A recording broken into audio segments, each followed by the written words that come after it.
Les Écritures contiennent tout ce qu'un chrétien a besoin de savoir sur la vie pour laquelle il a été appelé, une vie identique à celle du Christ. Dans la parole de Dieu, il y a des bénédictions, des promesses et des principes divins. Mais de nombreux chrétiens préfèrent s'accrocher à la partie de la Bible qui est conforme à leurs coutumes de vie, et n'observent pas le reste. Une partie des Écritures auxquelles les gens ignorent habituellement sont les avertissements de Dieu. Il existe des lignes directrices sur la façon de vivre dans le monde, comment gérer les relations, la désobéissance au Dieu le plus élevé et les conséquences éternelles du péché.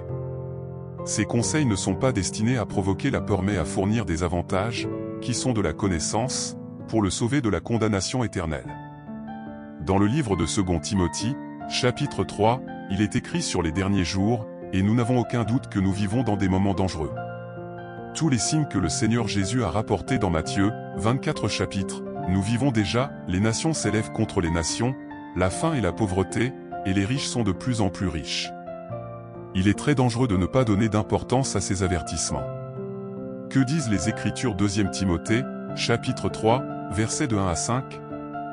Le passage attire notre attention sur les temps obscurs ces derniers jours, les gens étant égoïstes, les amoureux de l'argent, fiers, abusifs, désobéissants aux parents, ingrats, sans sainteté, sans amour, calomnieux et sans contrôle.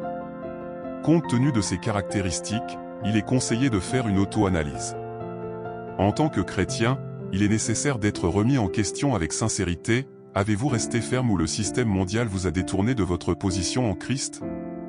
La parole de Dieu doit être votre norme ci-dessous. Étudiez et méditez quotidiennement sur le mot. Soyez conscient de ces caractéristiques citées et veillez à ne s'associer à aucune. Christ, ton Seigneur, revient à toi, mais il doit être ton Seigneur. Alors vivez préparé et vous avez terminé. Le Saint-Esprit en vous vous guidera. Si ce message a touché votre cœur, abonnez-vous à notre chaîne, laissez votre commentaire et partagez pour que les autres soient bénis.